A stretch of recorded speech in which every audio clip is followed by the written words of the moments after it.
Folks, it is to much my delight that I finally discussed this matter that has recently broke through the news.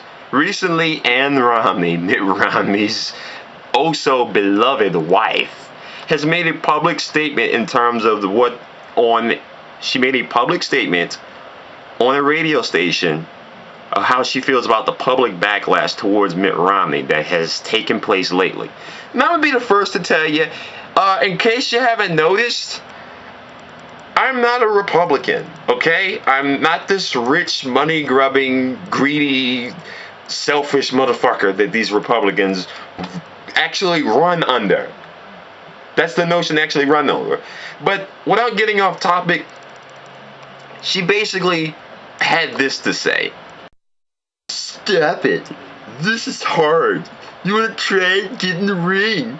This is hard, and it's an important thing that we're doing right now. And it's an important election. It's time for all Americans to realize how significant this election is, and how lucky we are to have someone with Mitt's qualifications and experience and know how to be able to have the opportunity to run this country. Just leave him alone. Yeah, you know what? Yeah, she has basically taken the Chris Crocker card and played it in full effect. And no, I'm not going to subject you to that legendary but accursed video that went viral years ago. Leave Brittany alone! Okay, I lied.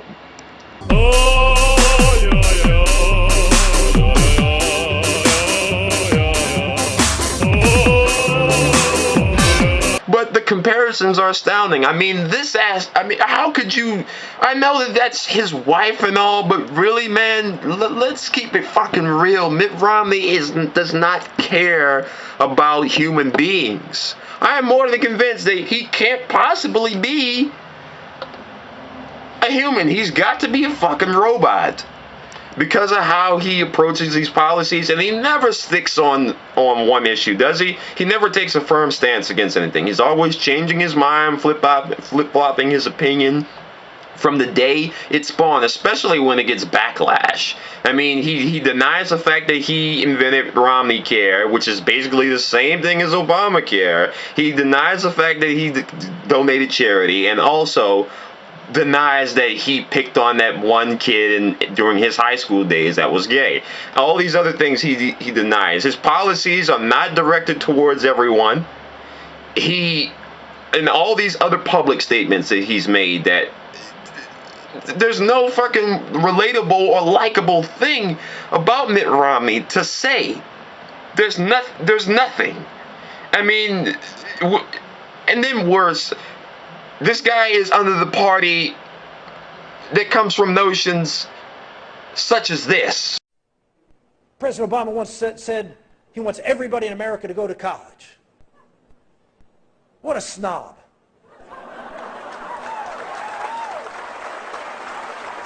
All that Don't Ask, Don't Tell and the repeal of it does is say that they are given the same rights as everybody else has had forever.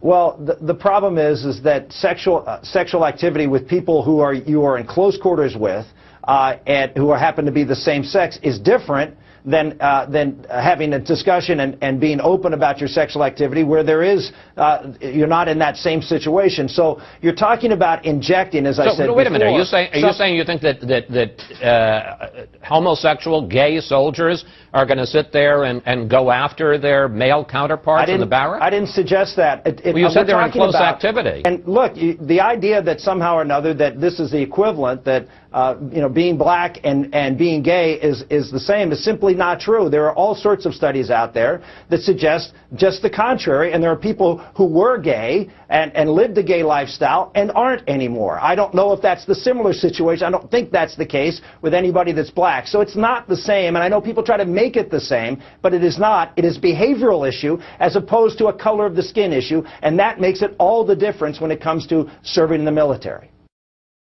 Here is Mitt Romney standing by his opposition to gay marriage, opposition that clearly didn't exist when he was governor of Massachusetts, certainly not when he was running against Ted Kennedy for Senate. No problem there. He was going to fight for gay rights. But he is maintaining that opposition that apparently existed in some kind of fantasy world. Let's take a listen. I have the same view on marriage that I had when I was governor, and that I've expressed many times. I believe marriage is a relationship between a man and a woman. There we go. Okay, so he's continuing that. So that is, I would not legalize marijuana for medicinal purposes, and the reasons are straightforward. Marijuana is the starter drug, and that the idea of medical marijuana is designed to help get marijuana out in the public marketplace and ultimately lead to legalization of marijuana. But you don't need to be in the pew every Sunday to know that there's something wrong in this country when gays can serve openly in the military, but our kids can't openly celebrate Christmas or pray in school. And I will tell you, it's 3 agencies of government when I get there that are gone.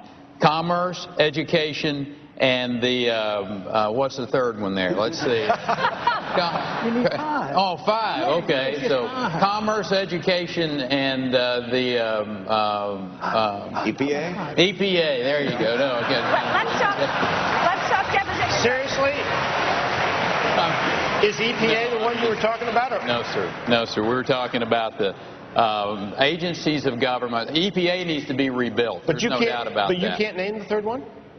The third agency of government, yeah. I would do away with the education, the commerce, and let's see, I can't. The third, sorry. Oops. Yeah, wow, because, you know, God forbid I tell the truth about anything, right? Well, in between the choices for this so-called election, because really, let's be honest with ourselves here, Romney ain't gonna fucking win.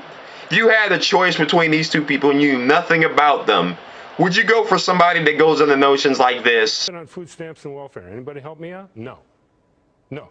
They gave me hope, and they gave me encouragement, and they gave me a vision. 47% of the people who will vote for the president no matter what. All right, there are 47% who are with him, who are dependent upon government, who believe that they are victims, who believe that government has a responsibility to care for them, who believe that they're entitled to health care, to food, to housing, to you name it. Or someone like this. I can tell you this. When I won in 2008, 47% of the American people voted for John McCain. They didn't vote for me. And what I said on election night was, even though you didn't vote for me, I hear your voices, and I'm going to work as hard as I can to be your president. My expectation is that if you want to be president, you got to work for everybody, not just for some. And needless to say, you know who I'm voting for this year in the election. Fighting Gentleman, signing out.